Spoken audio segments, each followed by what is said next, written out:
आज हम क्रियापद रूप देखेंगे। उन क्रियापदों का वर्तमान काल, भूतकाल, भविष्यत काल में क्या प्रयोग होता है और उनके किस प्रकार से वह चलते हैं। उन चलने वाली चीज़ों को अपन को यहाँ पर देखना है और वह भी बहुत सरल तरीके से आज अपन यहाँ पर देखेंगे और समझने का प्रयास भी करेंगे। क्रिया रूप में आज हम देख रहे हैं हंसना।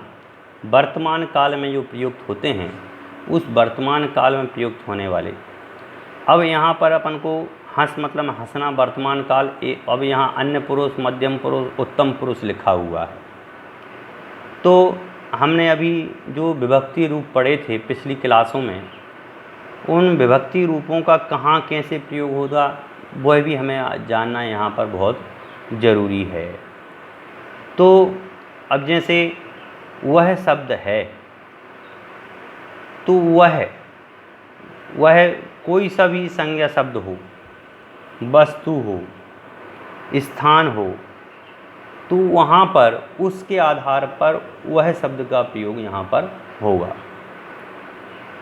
वह अब यहाँ स्त्रीलिंग, पुल्लिंग और नपुंसक लिंग का ऐसा कोई भी भेद नहीं होता है। यहाँ प्राकृत में बहुत सारी चीज़ें हैं जो बहुत सरल होती हैं। यहाँ पर ऐसा कोई भी भेद नहीं है। वह शब्द आया है, इसका मतलब है वो है अन्य पुरुष का है। समझ गए ना? वह शब्द आया तो वह अन्य पुरुष का है। वे शब्द आया तो वह किसका है? बहुवचन का है। अन्य पुरुष बहुवचन का ही है। वह हंसता है, समझ गए? तो सो हंसई।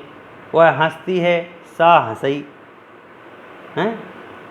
तो यहाँ पर हम देखते हैं वह शब्द जो है वह अन्य पुरुष का है। इसी प्रकार से हम देखते हैं कि जब एक वचन होगा, वह शब्द है एक वचन, और बे शब्द यदि लगता है तो वह बहुवचन का हो गया। एक जब एक होता है वहाँ जहाँ पर वहाँ एक वचन, और जहाँ एक से अधिक 2, 3, 5, 10, 50, 100, 500, 1000 जितने भी होते हैं उनके सब के साथ में हसंती लगा देते हैं या इंती लगा देते हैं। कुछ भी उसकी क्रिया में बस एक से ज़्यादा हुआ कि वह बहुवचन का हो जाता है। एक है तो एक वचन, दो हैं तो बहुवचन। संस्कृत में 3 होते हैं, एक वचन, द्विवचन, बहुवचन, पर प्राकृत में केवल 2 ही वचन हैं। एक की बात करोगे तो एक वचन, 2 की बात करोगे तो बहुवचन।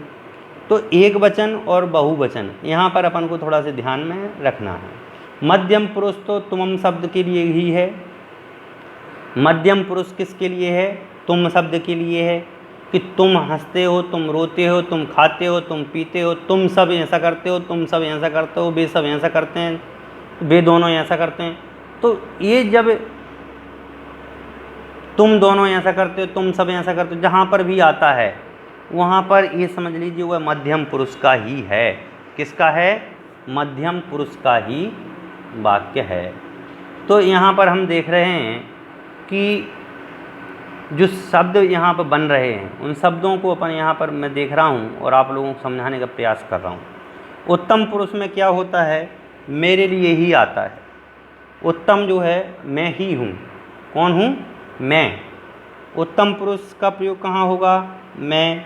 अहम पठामि, पढ़ामि, अहम लिहामि, अहम खादामि, अहम चलामि। तो अहम मैं ही उत्तम हूँ, तुम मध्यम हो और सब अन्य हैं। ठीक है ना? बात यहाँ पर मैं केवल एक समझाने के लिए आपको बता रहा हूँ कि मैं शब्द जो है वह कैसा है? तो कह रहे हैं कि जो मैं हूँ वही उत्तम है। तो उत्तम पुरुष में जो बनता है वह मी और मुँह लग जाता है। समझे? हंस आमी, आमो। हंस शब्द है तो हंसामी, हंसामो। मैं हंसता हूँ, हम हंसते हैं, हम सब हंसते हैं, हम दोनों हंसते हैं। तो जहाँ पर एक वचन की बात होगी वहाँ पर एक वचन का प्रयोग होगा। और क्रिया में, और जहाँ बहुवचन की बात होगी वहाँ बहुवचन का प्रयोग हुआ, वो हम आज यहाँ पर समझने के साथ साथ उसको याद भी करें।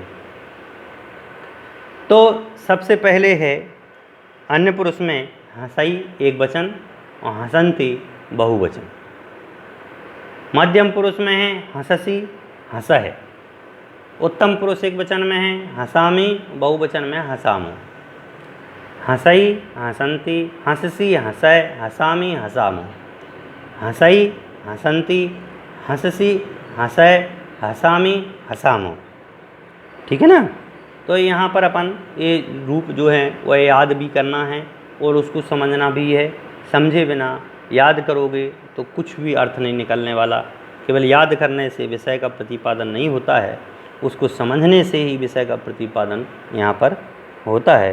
तो वर्तमान काल की जब बात आए तो वर्तमान काल में जो वाक्य बनते हैं वह इसी प्रकार, जो रूप चलते हैं वह रूप इसी प्रकार से हैं।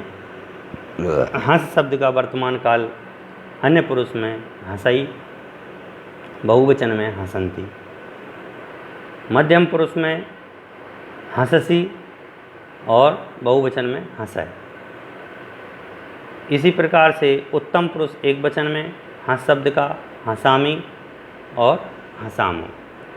हंसई हंसन्ति हंससी हंसय हंसामी हंसामो। ये तो हुए वर्तमान काल की। इसी प्रकार से वर्तमान काल के बाद आता है भविष्य। भविष्य काल में भी कोई भी चीज़ कठिन नहीं है। इसमें भी वही सेम टू सेम है, अन्य पुरुष, मध्यम पुरुष, उत्तम पुरुष। और लेकिन वो है किसका? भविष्य में। मैं ऐसा करूँगा, मैं खाऊँगा, मैं पढ़ूँगा, मैं लिखूँगा, मैं सोऊँगा, तुम ऐसा करोगे, तुम वैसा करोगे, तुम नाच रहे थे, नाचोगे, तुम खाओगे, तुम पियोगे, तुम नहाओगे, इत्यादि जो शब्द हैं। और उसी प्रकार से वह जाएगा, वह विद्यालय जाए, वह कल विद्यालय जाएगा। तो इस प्रकार जो शब्द हैं वह भविष्य में ऐसा होगा।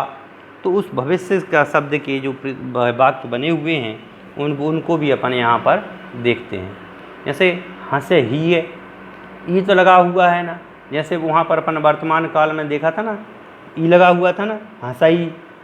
अब लेकिन यहाँ पर अपन देखते हैं थोड़ा सा चेंज है। वहाँ भी हंसाई हंसन्ति ये लिखा हुआ था, लेकिन यहाँ थोड़ा सा चेंज है। उस चेंज को अपन को यहाँ देखना है। तो अन्य पुरुष में हंस ही है, क्या है? हंसी ही है और हंसी हिंती। हंसी हिसी और हंसी ही है। हंसी हिमी हंसी हिमो। हंसी हिमी हंसी हिमो। हंसी हिसी हंसी ही है। हंसी ही है हंसी हिंती। हंसी ही है हंसी हिंती। हंसी हिसी हंसी ही है हंसी हिमी हंसी हिमो। आपको याद करने में कठिन लग सकता है, पर जब आप उसको लिखोगे तो आपको कठिन नहीं लगेगा। ये मेरी गारंटी है। आपको लिखने में 1% भी कठिन नहीं लगेगा। देखते हैं, हंसी ही है हंसी ही है हंसी ही है। हंसी हिंती हंसी हिंती। हंसी ही है हंसी हिंती। हंसी हिसी हंसी हिसी हंसी ही है। हंसी हिमी हंसी हिमो। ठीक है ना। तो आप लोग देख रहे होंगे कि कुछ नहीं लगा हुआ है। इही है, इहिंती, इहिसी, ही है, इहिमी और इहिमो। इही शब्द का प्रयोग ही अपन को यहाँ पर बार बार देखने को मिल रहा है। वो बाकी वर्तमान बात है। तो भविष्य काल में हम पुनः पढ़ते हैं एक वचन और बहुवचन को, और पुरुष के आधार पर अन्य पुरुष, मध्यम पुरुष, उत्तम पुरुष। तो हंसी ही है हंसी हिंती। हंसी हिसी हंसी ही है। हंसी हिमी हंसी हिमो। इसी प्रकार आगे देखते हैं भूतकाल। भूतकाल में कुछ नहीं करना है, ई लगा देना है तीनों में। समझ गए ना। उसने गाना गाया था। तो गाया था ना, समझ गए ना। वह हंसा था, तो वह हंसा था कि वह हंसा। कब हंसा? पहले। तो वहाँ पर जहाँ पर भी हंसी है, हंसी हंसी है, हंसी है, हंसी है, हंसी है, हंसी है, हंसी है, हंसी है, भूतकाल में केवल यही शब्द प्रयोग करना है। ज़्यादा अपन को टेंशन नहीं लेना है, क्योंकि अनेक अनेक किताबों में अनेक अनेक प्रकार से देखने को मिलता है, अनेक रूप इसके बनते हैं। वो भी समय अनुसार मैं आपको बताऊंगा। अभी तो जितना सरल हो सकता है उस सरल करने के लिए मैं यहाँ पर आपको प्रयोग दिखा रहा हूँ। तो भूतकाल में क्या बनेगा? हंसी है।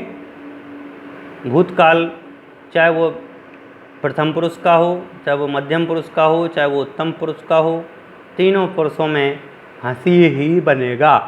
एक वचन में भी हंसी और बहुवचन में भी हंसी। तो अपने 3 काल हो गए जो इम्पोर्टेंट काल हैं वर्तमान में, भूत का और भविष्य का, ठीक है ना। तो कोई भी इसमें अपन को कठिन नहीं लगा। अब जब आज्ञावाचक शब्द होते हैं, वहाँ आज्ञावाचक मतलब आज्ञा जहाँ दी जाती है, तो आज्ञा रूप में कैसे बनते हैं हंस धातु के रूप, वो भी अपन देख लेते हैं। तो अभी अपन ने पढ़ा था ई, समझ गए। वर्तमान काल में अपन ने क्या पढ़ा था? ई। अब लेकिन अपन को अब पढ़ना है ऊ, बस, और कोई भी अंतर नहीं करना। हंसऊ हसंतु, हंसऊ हसंतु। अपन को लगे कि कोई आज्ञा दे रहा है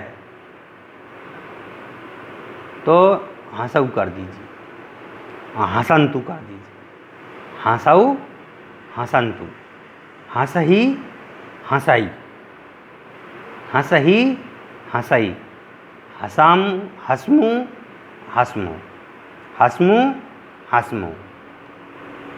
उ इंटू ही ई मू मो, समझ गए। उ इंटू ही ई मू मो। तो हंसऊ हसंतु, हंसही हंसई, हसमु हसमु।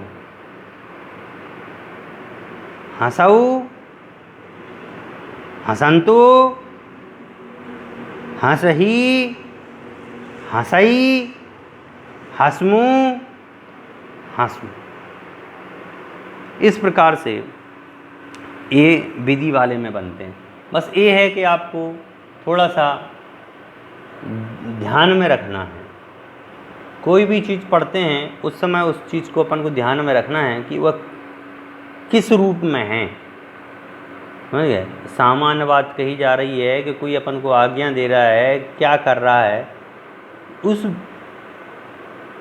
वाक्य को ध्यान में रखना।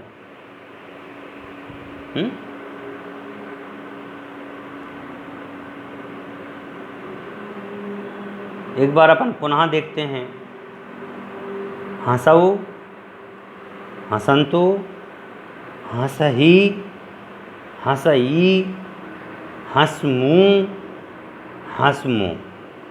ये हैं आज्ञावाचक शब्द। इस प्रकार अपन ने आज के इस क्लास में कुछ क्रिया शब्दों को भूतकाल, भविष्यकाल और वर्तमान काल की अपेक्षा से देखा है। आगे अनेक प्रकार से अपन इन शब्दों का अभ्यास करेंगे। जब तक के लिए धन्यवाद।